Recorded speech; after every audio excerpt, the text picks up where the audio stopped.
الحمد للہ رب العالمین والعاقبۃ للمتقین والصلاة والسلام علی سید الانبیاء والمرسلین اما بعد فاعوذ باللہ من الشیطان الرجیم بسم اللہ الرحمن الرحیم۔ میثاق مدینہ پر ہم نے عصر حاضر کے تناظر میں بات شروع کی تھی۔ اس کے مختلف شق زیر بحث آ چکے تھے۔ آج عصر حاضر کے تناظر میں اس کے ایک اہم شق پر بات کرتے ہیں۔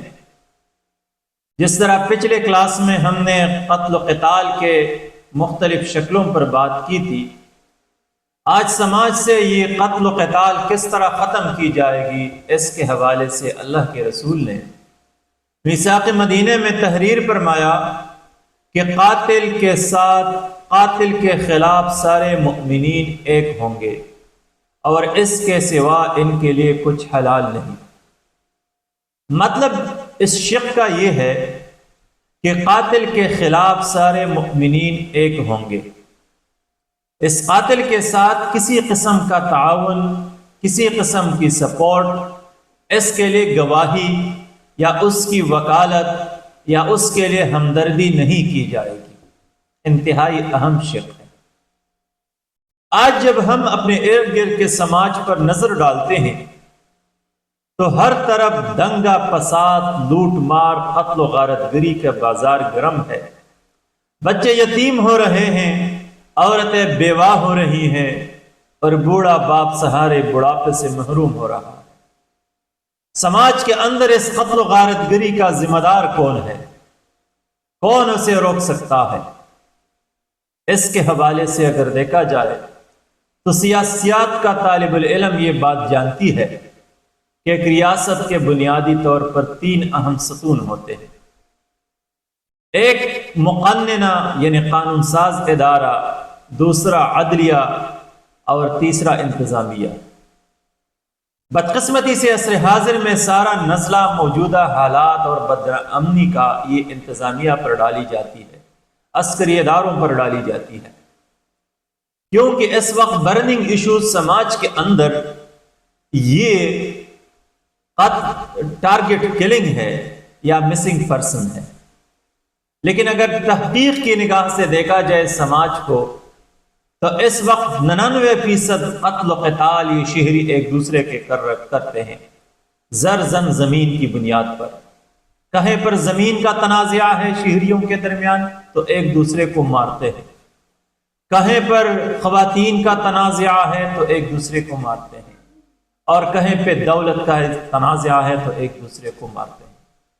تو 99% کا کی قتل و قتال یہ زرزن زمین کی بنیاد پر ہے، اور یہ 1% یہ ٹارگٹ کلنگ کی بنیاد پر ہے۔ مسنگ پرسن کا مسئلہ ہے، لیکن اس کے حوالے سے دیکھیں تو یہ اغواکاری، بتاخوری، یہ سمگلنگ، یہ چوری، یہ ڈاکہ، یہ کرپشن، یہ سب کچھ اس کے مقابلے میں بہت زیادہ برائیاں ہیں۔ ذمہ دار کون ہے؟ تو سیاسیات کا طالب العلم یہ بات جانتی ہیں کہ ریاست کے 3 ادارے ہیں، 3 اہم ستون ہیں۔ ایک ستون مقننہ ہے یعنی قانون سازی ادارہ، ایوانی بالا اور ایوانی زیری، سینٹ اور قومی اسمبلی۔ یہ جو پارلیمنٹیرین ہے، ایم پی اے ہے، سینیٹر ہے، ان کا کام ہے ملک کے لیے قانون سازی کرنا، ملک کے لیے قانون بنانا، اور پھر اسی قانون کے مطابق یہ قوم یہ ملک چلتی ہے۔ لیکن سوال یہ ہے کہ یہ لوگ کس طرح قانون سازی کرتے ہیں، کہاں سے ان کی قانون آتی ہے اور یہ کس طرح پاس کرتے ہیں؟ تو سوال یہ ہے کہ ملک کی موجودہ حالات کے حوالے سے ان کی قانون سازی کیا ہے؟ دوسری طرف اگر سماج کو دیکھا جائے، اپنے ارد گرد دیکھا جائے، خصوصاً بلوچستان کے اندر دیکھا جائے، اور ان پارلیمنٹیرین کے حالات کو دیکھا جائے، تو سوال بنتا ہے کہ معاشرے کے اندر قاتلین کی، اجرتی قاتلوں کی، بدماشوں کی اور سمگلرز کی اور دیگر شرپسند عناصر کی پشت پناہی کون کر رہا ہے؟ اس وقت پارلیمنٹیرین کی پوزیشن کیا ہے؟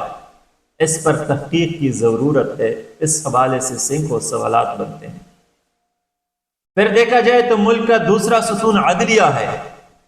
عدلیہ کا کام یہ ہے کہ یہ انصاف فراہم کرے، شہریوں کو قانون کے مطابق فیصلہ کرے، اور انصاف یہ ہے کہ حقدار کو اس کا حق جلد اور سستی دی جائے، یعنی جو حقدار ہے بغیر پیسوں کو اس کا حق ملے اور جلد ملے، نہ یہ کہ اس کو حق ملنے پر سالوں لگ جائے، کئی سال بیت جائے، اور نہ یہ کہ اس کو حق ملنے پر اس کا ڈھیر سارا پیسہ لگ جائے۔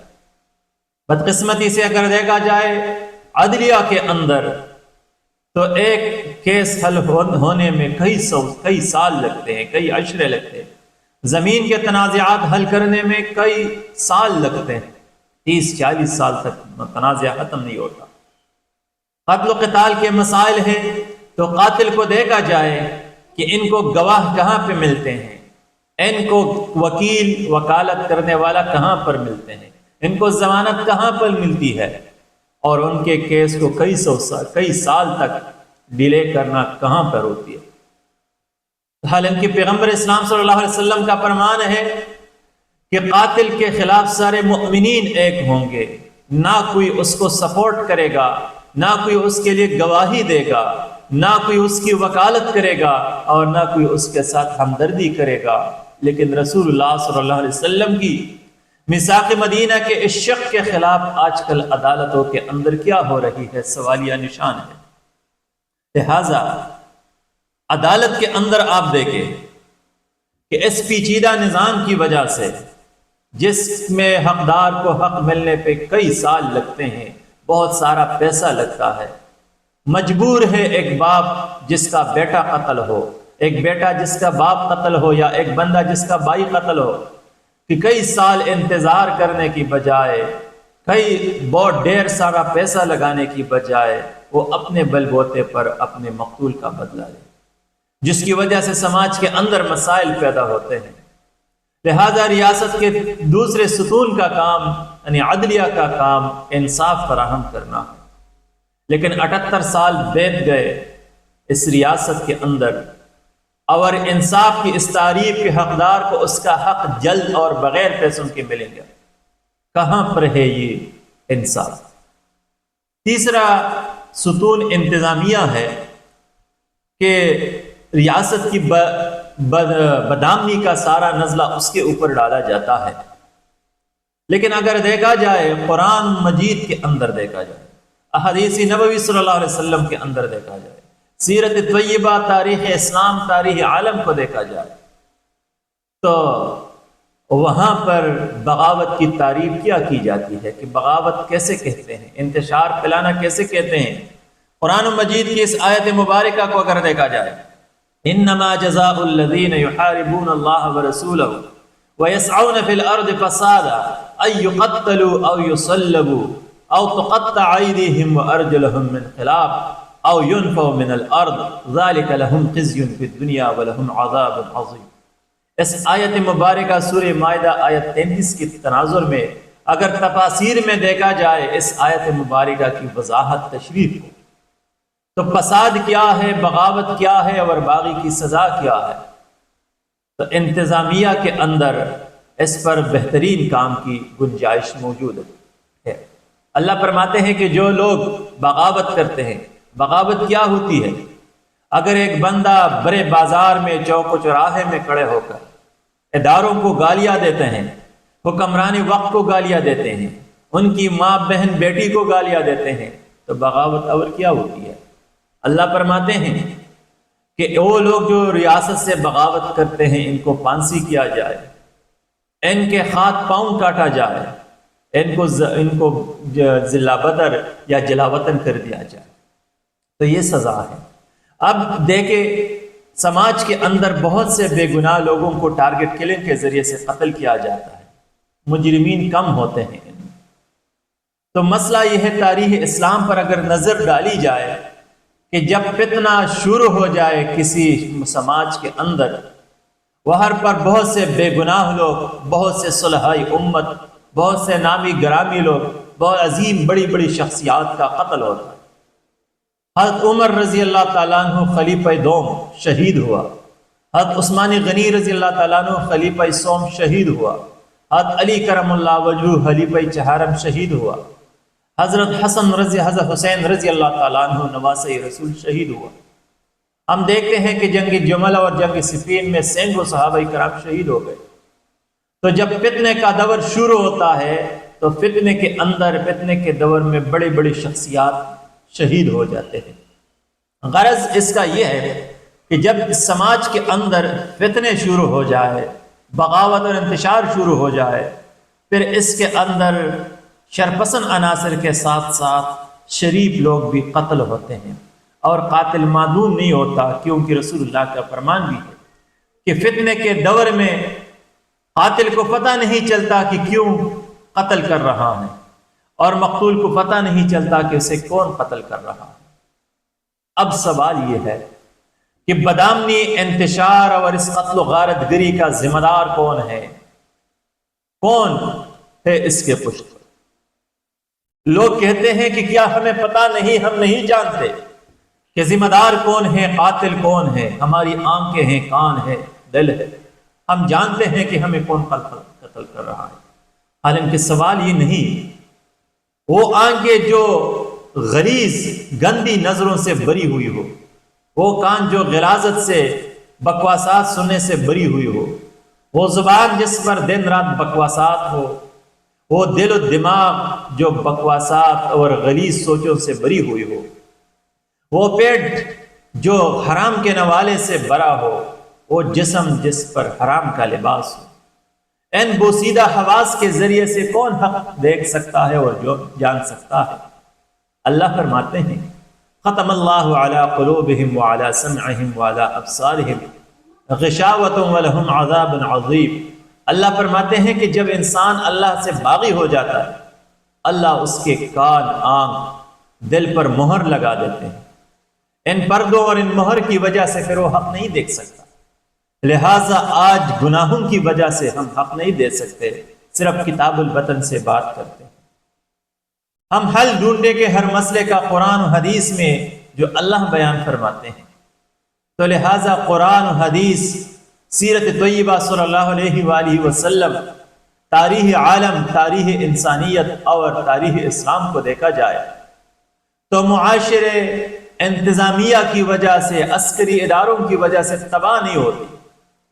عسکری اداروں کی وجہ سے فقط محاذ پر میدان جنگ میں دشمن سے شکست کھانی پڑتی ہے۔ عسکری اداروں کی وجہ سے قوم کو زحمت اٹھانی پڑتی ہے، لیکن قومیں تباہ نہیں ہوتی۔ قوم کس طرح تباہ ہوتی ہے تو قرآن پر نظر ڈالی جائے۔ دنیا کے اندر پہلے قتل قابیل نے حابیل کی یہ ریاست کی جانب سے نہیں تھی، بلکہ خود تعصب اور بغض کی بنیاد پر تھی۔ ہم دیکھتے ہیں کہ حضرت نوح علیہ السلام کی قوم تباہ ہو گئی تو عسکری طاقت کی وجہ سے نہیں، بلکہ اپنی نافرمانی کی وجہ سے تباہ ہوئی تھی۔ حضرت ابراہیم علیہ السلام کے مقابلے میں نمرود ہلاک ہو گیا تو عسکری طاقت کی وجہ سے نہیں، بلکہ اپنی ظلم کی وجہ سے تباہ ہو گیا۔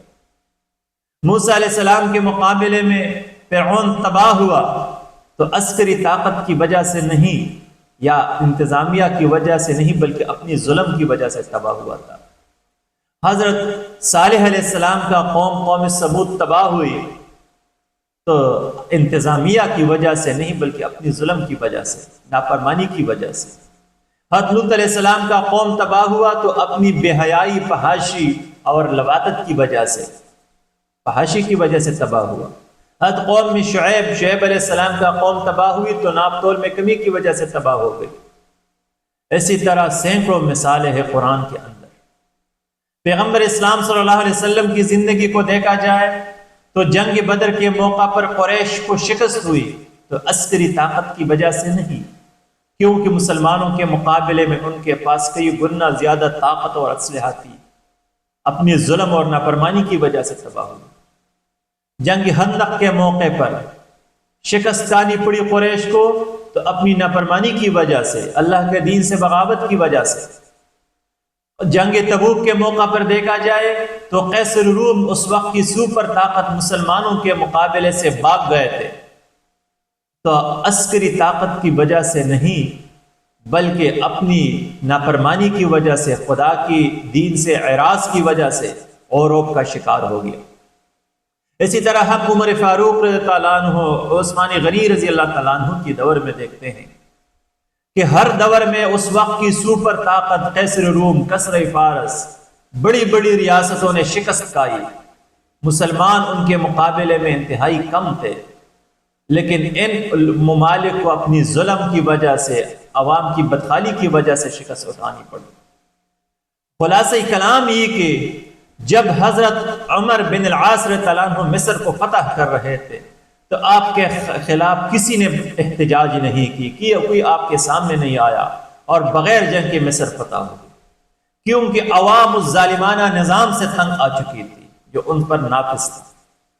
مطلب قوم، معاشرے، سماج ظلم، ظالمانہ نظام کی بدولت تباہ ہوتی ہے، اور جب وہ ظالمانہ نظام میں جن کو ان کا حق نہیں ملتا، ان کو انصاف نہیں ملتا، معاشرے میں فسادات ہو، وہ قوم تباہ ہوتی ہے۔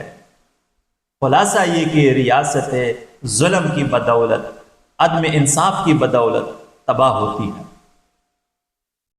نہ کہ عسکریہ انتظامیہ کی بدولت۔ مشہور حدیث مبارکہ ہے کہ ایک دفعہ پیغمبر اسلام صلی اللہ علیہ وسلم کی خدمت میں فاطمہ نامی ایک خاتون کا مقدمہ آ گیا، لوگوں نے اس کی سفارش کرنی چاہی، تو اللہ رسول صلی اللہ علیہ وسلم نے وہ تاریخی الفاظ ارشاد فرمائے کہ اگر آپ سے پہلے قومیں اس لیے تباہ ہو چکی ہے کہ جب ان میں طاقتور گناہ کرتا تو ان کو چھوڑ دیا جاتا، اور کمزور گناہ کرتا تو ان کو سزا دی جاتی تھی۔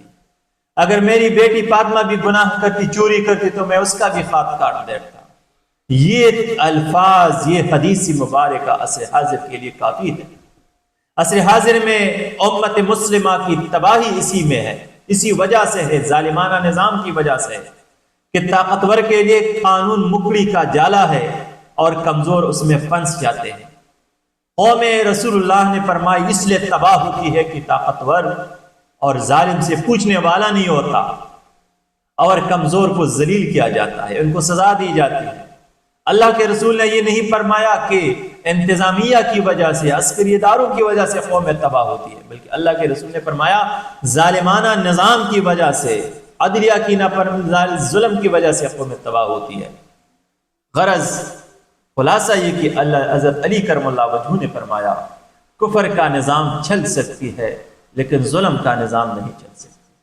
اگر کسی ریاست کے اندر کافروں کی حکومت ہے لیکن انصاف پر مبنی ہے تو وہ چلے گی، لیکن اگر مسلمانوں کی حکومت ہے اور ظلم پر مبنی ہے تو وہ قوم نہیں بن سکتی۔ لہٰذا آج ہماری عدلیہ پر یہ سوالیہ نشان ہے کہ ایک انسان آپ دیکھتے ہیں کہ اس کی سر غبار آلود ہے، چہرہ بھوک اور پیاس اور بدحالی کی وجہ سے سکا ہوا ہے، چمڑا جلا ہوا ہے، زبان خشک ہو چکے ہیں، کمر ٹیڑھی ہو چکی ہے، جسم پر کپڑے پٹے پرانے ہو چکے ہیں، پیزاب پرانا اور پٹی ہو چکی ہے، اور یہ بندہ انصاف کی تلاش میں کئی اشرے عدالتوں کا طواف کرتے ہیں، عدالت کے سامنے زمین پر بیٹھے اپنے حق کی انتظار کر رہے ہیں۔